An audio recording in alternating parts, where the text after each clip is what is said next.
doing something, trying to get these thoughts out of my head. So I do apologize. Sorry about that. Be with you in 1 second. Yeah. I'm actually just finishing up a song, so when the thoughts come, you gotta jot it down really quick. But yeah, what's good? What's good? I gotta do my whole intro. What's good? What's good? What's good, everybody? It's your boy oO5 Dynasty. We in the building. I'm saying, give a shout out to my twin brother. I'm saying, words from a true legend. Give a shout out to the whole New York City. Shout out to my road dogs, GhettoStyles, Erica, known as No Lid Creations or Miscreations, and everybody else. You already know who y'all are. You know what I'm saying? So today's video is it's a cool video. It's hurry up and copyright your material, or hurry up and copyright your music. And the reason why I'm doing this vlog today is because I have 2 songs. Actually, the paperwork is not in here with me. It's in the other room. But I have 2 songs that's copyrighted with the United States government. So the first song is known as Failed Me. That was my first single that I put out, instrumental single, and it's titled Failed Me. The second one is I See Thru You, featuring GhettoStyles, and that one is copyrighted as well. So I have 2 singles out, both of them copyrighted with the government. And if there was an issue that would arise, that somebody say, hey, this is this, this is that, I have the government to back me on that. Another reason why I say copyright your material is because when you send it off to the government, what they do is they look over, the catalogs of music, and they look through, these websites and see if there's a similarity of your music to somebody else's.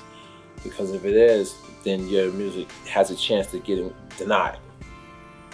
And if it gets denied, then you'll have the information that says, hey, it's too close to this, or whatever, and you can't use it in that form unless you contact the original copyrighted owner, etc., etc. However way they word it, I've never been denied on that, so knock on wood, hopefully that never happens to me. Knock on that wood. But basically what you want to do is just make sure that once you finish a piece of work, a sound recording that you like, mixed and mastered, send it off for its copyrights ASAP, because it's like a rat race out here, because this brings me to the topic. So I was going through the comments, and for my last video, one of the comments was by an awesome producer known as Jamel, and one thing that he said in the comment that stood out was, he said, well, how about when you use the vocal samples, isn't that sampling? So, because my last video was about, I don't like to sample. So my reply to him was, it was a very simple reply, because when you're using a vocal pack that has chops and stuff like that, what you are essentially doing is using something that's known as work for hire. So you're paying somebody for a service, which is known as work for hire. One of my good friends, her name is Shalene Thomas. She did the song Oochie Wally with Nas. Oochie Wally Wally, Oochie Bang Bang, Oochie Wally Wally, ooh, you know what I'm saying? So she went to the studio as a work for hire vocalist. You know what I mean? So, she gets paid, I don't know the details of the whole situation. She might even got royalties from it. I'm not too sure, you know what I'm saying? But I know she got paid for doing that hook. You know what I'm saying? So, and it's the same thing, like if a violinist comes to your studio, a trombonist, a pianist, and they do some work for you, you pay them. It's called work for hire. So when you buy a sample pack like that, you're paying for samples that are, hypothetically speaking, they're royalty free. That means nobody owns the rights to them, as far as music, a record label or anything like that. And when you pay, now you have the option to use those samples in your music and not have any issues with copyrights. So when I use the vocals, they're work for hire. That's how I see them, as if I was in the studio, I called over a vocalist, had the vocalist come over, sing what I needed them to sing or whatever, or even if I didn't have anything for them to sing, say, can you go off the top of the head, make something, and they come up with something excellent, great, along the lines of what I'm thinking about, boom, pay them for their time, their service, and now those vocals are mine. And now I just keep it moving. So that's how I see, and that's how I operate when it comes to a vocal sound library or sample pack or so forth. Now, so two things I want to touch on after that. The first thing is you want to run, once you make your song, you want to hurry up and copyright it, because since it is a sound library or sample pack, there's a plethora of other people that are actually using the same sounds or same vocal chops. So once you find something you like, it's like a rat race, because you got boom, boom, make it, send it off for its copyright. So now, boom, you got that specific vocal string or vocal loop or whatever. You have it, and nobody else can take it before you, because once you get it copyrighted, or once you put it on DistroKid or any of these other, you know what I'm saying, distributors, now it's registered under you. And then once you put it on YouTube, and if somebody else puts it on YouTube after you, then they will get flagged as this belongs to somebody else. So it's a rat race, you know what I'm saying? Because it's open. It's not like the people who are in that sound pack, who created that sound pack, specifically came to only your studio and recorded those vocals for you specifically. So even though they are royalty free, sometimes there's only a time limit on it, because you gotta hurry up, boom, boom, boom, boom, boom, bam, get it up there, and now you're protected. It might be something like you might make an ill beat and then make an ill song, try to get it copyrighted, or you might even skip this copyright step, which I don't think you should do. You might just go straight to DistroKid, and actually, you know, you get denied on DistroKid, or it gets on YouTube. Somehow it gets past DistroKid, it gets on YouTube, and now YouTube is like, oh no, flag, boom, this is the original copyright owner, all the money's gonna go to them. It's not something you want to do. So yes, it is work for hire, it's royalty free samples, but there is a time limit on it per se, unless people don't even buy the pack, or people forget about the pack, and now you just got gems just sitting there because boom, nobody's using that type of pack. So that's one of the reasons why I buy a lot of packs too, because once I buy it, I'm cleared, number one. Number two, some people might forget about them, they always going for the new things to come out, so I got all the old vocal chops and stuff like that, so I'm Gucci. And another thing is, because I don't sing like that, I'm working on singing now, I'm practicing, but I'm not a female vocalist, so I would need some female vocal chops. And boom, that's my work for hire. So those sample packs is my work for hire, instead of trying to call somebody to come over to I'm not in the studio at my house, you know what I'm saying? And that's not happening. So hurry up and get your stuff copyrighted. That's the main topic, you know what I'm saying? Make it, get it copyrighted. Now, so the second part was, okay, let me write this down. So let's say it does. Okay, not only sample packs.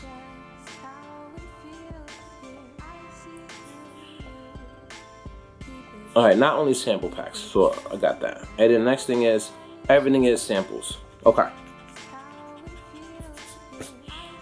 So I'll do everything. Okay. All right. So everything is samples. Okay. This is information you need to put into your head. You know what I'm saying? Like at the end of the day, yeah, you could watch this video right here and get some information from me. But y'all need to be doing your research. And, you know, you're in this game, and it's a mean game. This game it's not for everybody. There's so many things changing year in and year out. Mind y'all, I took like 10 years off of making music, so I was behind 10 years of data, just how things are functioning now. What is a mechanical royalty now? How are these streaming services working? Before it was just CDs and stuff like that. Everything is different. You know what I'm saying? So you could get some information from me, but y'all need to get on YouTube, search, Google search, to start reading and find out everything that you can, so you know how to attack this industry. So not only sample packs. So what I mean by that is, let's say you make a song, you dope record, the beat crazy and the lyrics is crazy, the hook is crazy, mixed and mastered, ready to go. You put it, and now you didn't use any sample packs whatsoever. You didn't, no sample packs for melody, no sample pack uses of vocal, like for vocal chops. You know what I'm saying? Like you didn't use a vocal sound library. Send the song off for its copyrights, comes back denied. Put it on DistroKid, comes back denied. Or you put it on DistroKid, it somehow gets passed. Or any other, I say DistroKid because I'm on DistroKid, but any other of these other distributors, TuneCore, CD Baby, stuff like that. And then it gets on YouTube, and now all of a sudden red flags pop up. Because somebody in the world had the same brilliant idea as you, and they created something that's similar or almost identical as you, but they did it before you.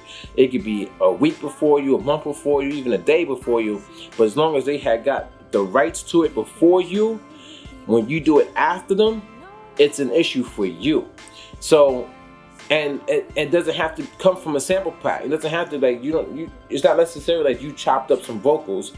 You sang the vocals yourself.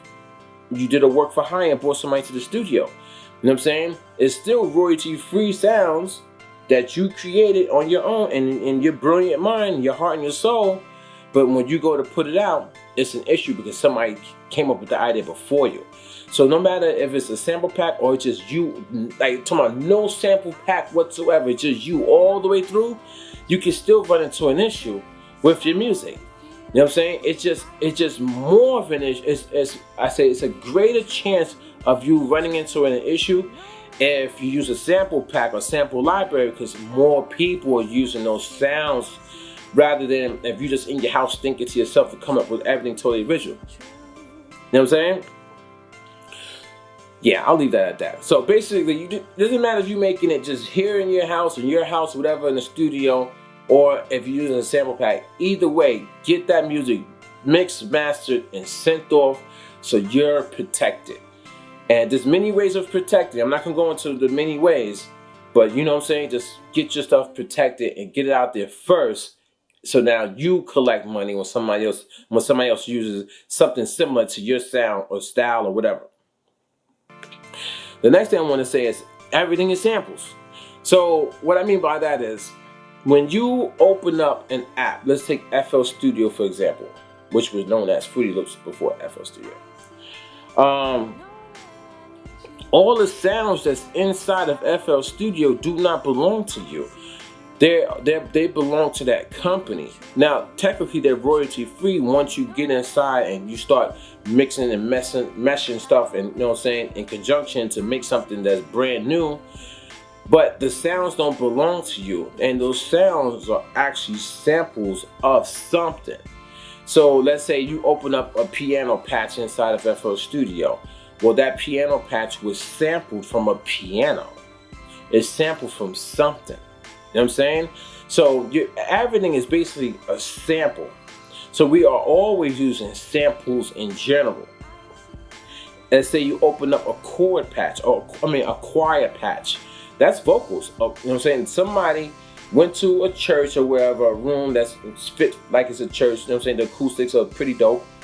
And they have mics set up, you know what I'm saying, on the tenors or whatever you want to call them, you know what I'm saying? And they record them, and then they take that and they turn it into a digital signal and put it into a patch, and now you can play that on a keyboard to create music. But you're sampling from that choir. So basically, once you pay for the application, you're paying as work for hire. You basically hire that choir by buying that application. Now you can make some music. Do you get what I'm saying? I hope y'all get what I'm saying. And this is, I have a rolling keyboard in my living room, full of sounds. I wasn't in the studios creating those sounds. I wasn't going to churches or going to like a cathedral, coliseums, and setting up mics and recording pianos and stuff like that, and violins and trombones. No, I didn't do that.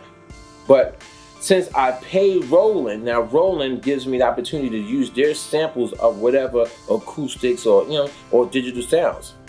Now I'm able to go and make music with that, and it's royalty free. Now I have to make something that's pretty unique and cool, and then send it off really, really quick. So it's copyright protected before the music, you know what I'm saying, comes out. Dynasty. So now let's take that for example. So now I'm using samples of whatever the company went out and got. You know what I'm saying? Casio, doesn't matter the company. They come, you know what I'm saying? Like, they basically put this stuff in stores. We go buy this equipment or these apps, you know what I'm saying? We buy our computers and we put the apps on it. We buy keyboards and we buy, you know what I'm saying, sound cards to hook up these keyboards to the computers or whatever. You know, or whatever, you don't understand them or whatever, it doesn't matter, you know what I'm saying? And then you get in there and you start pressing the keys and you hear these awesome strings, you know what I'm saying, the violins, the cellos, you know, the clarinet, you know, clavinet, however you want to say it. You know, the viola. It's so many different sounds. Like, you know what I'm saying? Then you hear like drums and snares, and that comes from a drum kit. That's sample. That's not, you know what I'm saying? Whatever. And then you go in and you make a dope beat, or you make a dope track, or something for a movie, something like that. You're using royalty-free samples that these companies acquired to make original content. So yeah, everybody's using samples in general. You know what I'm saying? Everybody uses samples of something. And then they're making their own original content. But then they have to hurry up and get it copyrighted, because if you don't, then you leave yourself an opportunity for you to miss out on actually being able to use that song royalty free and collect money. You might even have to pay people if you that desperate to get that record out. I don't know. I think I did let me tell you something. So I was about to quit YouTube. Again, I quit in the past, but I was done. I was just done with YouTube. I was about to quit. And I actually told Erica and I told GhettoStyles I'm going to take a 6-month hiatus. But really, I was going to quit. You know, I was done. And he dropped Block Squad Fresh. And I didn't know it was coming out at that time. I heard whispers of it, but I didn't know it was going to come. It came like that week when I told him. I said, oh, I gotta support my boy, you know what I'm saying? So, he blessed me with a copy, and once he blessed me with a copy to, like, test it out and stuff like that, I went back and I purchased it. You know what I'm saying? That's how cool my boy GhettoStyles is. He's one of the realest dudes I've ever met, man. But so once I got the pack, I opened it up and it was crazy. The sounds are bananas. So anyway, I made I See Thru You was the first joint that I made that I felt that was a single. It wasn't the first joint I made off when I started making beats. I think that might have been like the third joint I made, the third or fourth beat. I was on a rampage that week. I made like 6 beats, I think. And then when I See Thru You, I said, yo, that's the one. So I made that in conjunction with Block Squad Fresh and a vocal sample pack. I said, okay. In my mind, I'm like, number one, a lot of people don't get this Block Squad Fresh. So I don't know if they're gonna make a tune that sounds similar to mine. Even I don't think people make music like me, like my sound is different, but it's a possibility. Then I said, oh, those vocals that I use is a possibility that somebody might hear it and use it. Boom. I made the beat, sent it off for its copyrights. I just paid the money. Just boom, boom, boom, bam. Came back like 3-4 months later and it was copyrighted. I was like, yes! But now I don't have to worry. You know what I'm saying? So now when I go on DistroKid, when I look under my account, it tells me, it literally shows me the videos that my music is being used in and that has been monetized. Like the money that I've received from I See Thru You, or the money that I received from Fail Me. Those are only, I ain't gonna lie to you guys, those are only 2 tracks that I've received money for online. And I don't put them in every video. I was gonna put them in every video, and I should put them in every video. GhettoStyles gonna yell at me to monetize every last one of my videos. But I don't be worrying about the money like that. I just be worrying about, you know what I'm saying, my content. Just make sure it's okay and it is fit. I like for my content to fit what I'm talking about, what I'm doing at that time. You know what I'm saying? So like, I don't want my I don't want to throw in the I See Thru You track or the, you know what I'm saying, or the other one Fail Me, and it doesn't even fit the video. You know what I'm saying? Like, it'd be like that. But anyway, let me stop rambling. So we're all using samples, but we just have to get our samples, you know what I'm saying, in this nice little magic ball, make an ill hot joint track, you know what I'm saying, whatever you want to make, you know what I'm saying, send it off for its copyrights. Then at the same time, put it on your distributor. They're gonna protect you. Put it on Song Trust. If you got Song Trust, they'll protect you. Song Trust protects you worldwide. So I have Song Trust. I have SoundExchange as well. So I'm on BMI. So I'm an actual artist in the music industry. Legit. There's no fugazi, no faking. I'm an artist in the industry. It's all the way through, signed, sealed, delivered. oO5 Dynasty. It's an artist. So at any given time, my song can be played on the radio. You know what I'm saying? I don't push my stuff to the radio, but when I start coming out with, like, you know, Pop Shells Adam, this new song that I got, I'm from New York, if I name it that, all my stuff from my album, I am going to push it to try to get on the radio because it's going to have vocals on it. You know what I'm saying? The beats, I don't know about them playing just the beats like that, but whatever. Let's see, what else do I got here? So I had a couple things. Let's see. So I went over that. Yep. So we're done with that. So the last thing I wanted to talk about is my channel. So I'm going to change the way my channel looks a little bit. Basically, like, you know, I'm a web designer. So I'm saying I build websites from scratch. So I have that repertoire inside of me. And I remember back in the days when YouTube used to allow you to, you know, create your own, you know what I'm saying, art for your channel, like your whole channel. It wasn't this layout they got now. It fits YouTube, but it doesn't fit me, man. I want my channel. When people come to my channel, I want the artwork to be dope. I want the background to be, you know what I'm saying, whatever color I want it to be. I want it to be me, but they changed it. But anyway, I found the new color scheme, you know, it's online, I was on Pinterest looking. Let me tell you, I be all over the place. I be all over the internet. And my eyes be everywhere. Even when I'm driving down the block and I see something on the truck or on the bus or something like that, I'm like, oh, that's dope. You know what I'm saying? Like, my mind be everywhere. Because, you know, I do so many different things. So almost everything inspires me or catches my eye. I'm like, oh, that's music. Oh, that's graphic design. Oh, that's cooking. Oh, that's web design. Oh, that's dancing. You know what I'm saying? So I do so many different things. I'm like, oh, okay. So, you know, I got inspired by this image that I saw, and I like the color scheme. The color scheme is pretty dope. So I'm gonna kind of like change my thumbnails to fit this like color scheme, and to kind of like keep that theme going throughout my thumbnails, because that's how I wanted my channel to be in the first place. But sometimes my thumbnails get a little sidetracked and they go a different direction. But now I'm gonna keep it a part of a theme. And I'm gonna change the top band at the top of my page to go along with my thumbnails. I want everything to be like the same, you know what I mean? And I'm gonna also change my logo. So my logo right now is the face, the shocked expression, like, oh shit, right? That's what oO5 stands for. Instead of saying oh shit, because you can't curse in marketing, I put oO5. Like the two O's is the rising up of O, and the 5 represents the S in the word shit. So it's like, oh shit, that's 005 or oO5 Dynasty. And Dynasty is, you know what I'm saying, my whole premise on this is we're trying to help people build their dynasties. That was the website. So the website is oO5 Dynasty because it was a social networking website that will help you promote your business, help you promote your oh shit moments, help you promote your oh shit content. Oh shit, that shirt is dope. Oh shit, but it's just, you know what I'm saying, like oO5 instead of the word oh shit. You know what I'm saying? So that's the premise behind it. So I got the shocked face, but when I was creating my thumbnail a while back, I cut half the face, and you see only half the face, and I love the look of it. I was like, that is dope. So when I was looking at the whole face, I was like, I didn't really like it like that.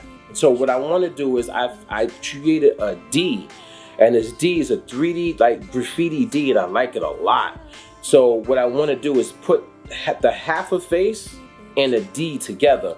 So it's like one part is like the face facing this way with the, you know what I'm saying, but cut in half kinda, and the D is on the other part, and they almost like connecting, you know what I'm saying? So it's like, oh shit, the face will represent oh shit part, and the D will represent Dynasty. So it's one block logo. I forget what they call that. There's a word for it. I gotta remember. There's a word for, like, when you finish a logo, it's a word that represents like how it locks together, and that's it. And you can't change it no more. I gotta remember, one of my old bosses, he taught me that before. He said it to me. I guess I think he was trying to play me. But he said it to me, and I didn't know what he meant. And he said, "You don't know what that means? I thought you was a graphic designer." I was like, "Oh God." That's why you always gotta be on your P's and Q's, man. You gotta always, man, step your game up every day. Anyway, I gotta go remember the word. I haven't said it in a long time, so I'll try to find it. But anyway, and have that boom. So when you look at the the Beats by Dre logo with the face, the B looking that way, and then the headphones and stuff like that, or the Nike logo, whatever. I want people to know my logo with that face and that D. So I'm gonna do that. So new color scheme, fixing my logo up so this is more like just more, and then also my logo, because my logo is uneven. People don't know that. It's very uneven. I need the logo to be even. It has to fit in between this plane and right here. It needs to fit inside of a square, like a box, a rectangle, evenly. You know what I'm saying? So I have to fix it like that, so that when you line logos up, they're perfectly good. That's real corporate America stuff right there. A lot of people, they don't really know that stuff, man. They don't know. Like when they say you should your slogan should only be 3 words. A lot of people don't know that either, man. 3 words or less. The more is bad. It's bad. They don't want to say it in corporate America. 3 words or less. You know what I'm saying? That's why when I said my slogan used to be, it was oO5 Dynasty, so it's oO Dynasty. That was the name of the company, and it was expression means everything. So the expression of oh shit means everything. That was my slogan. Expression means everything. Oh shit, because we got that expression, that means everything. Oh, that's crazy, that's dope. So, you know what I'm saying? Like Nike's like, just do it. Just do it. Just do it. 3 words. You know what I'm saying? Like y'all need to think about this stuff. You need to study, man. Study, think about it. And another thing is, like, I got, once I finish that logo, I gotta send it off for his trademark. That's a form of copywriting for like that type of medium. So I'm do that. Give a shout out to the people out there that got their own companies right now. I don't have I don't have an official like company. Like it's not documented with like with New York City. But I'm in the process of doing that. So I'm gonna have my own company. Like, you wanna protect everything. Copyrights, protect your name for your company, your logos, you know what I'm saying? Just patent everything, everything. Protect. And another thing is, a lot of y'all, if y'all still doing that, going on YouTube, grabbing somebody holding a brick full of money and just posting a beat that you made that's not even really mixed properly, it just sounds okay, and you just throwing that stuff out there, man. Y'all are way behind on information, man. I don't know who taught y'all that, but that's crazy. I said that was the last thing, but I almost forgot about this. So I'm gonna end the video on this. This right here is known as a synthesizer. This is the MicroFreak by Arturia. Okay, I believe this is it's called the MicroFreak, a rhythmic synthesizer. I can't talk. Why am I like not? Why he stuttering? And this is a paraphonic synthesizer. So with this, all the sounds that you hear coming out of here are technically original, because they can start out as a sine wave, or you know what I'm saying, like a square wave or whatever. You know what I'm saying? All the different like beep, or like, you know, like squares and stuff like that, or sawtooth or whatever. And technically, and when you're making music with this is totally original. It's not even samples. It's a tone. It's basically like a tone that you're starting off from scratch, and you're twisting all these knobs and you're making music. Okay? So if you wanna go that route and say like, hey, I don't wanna have no samples whatsoever, get yourself a synthesizer. My first song failed me. MicroFreak, I made the whole song with the MicroFreak. So twisting my knobs, you know what I'm saying, just messing around with the mod matrix, because you gotta mess around with this right here. It's to get original sounds. It has an analog filter on here. But yeah, MicroFreak. But just to throw that at y'all. You know what I'm saying? This your boy, oO5 Dynasty. And I hope this video was informative. It helps you out somewhat. But you still gotta do your own research. You gotta be, you know what I'm saying? You gotta put the daddy pants on, or you know what I'm saying? Just gotta be that woman, and that's it, man. You gotta get out there and learn. Alright, until the next one. Peace! Dynasty.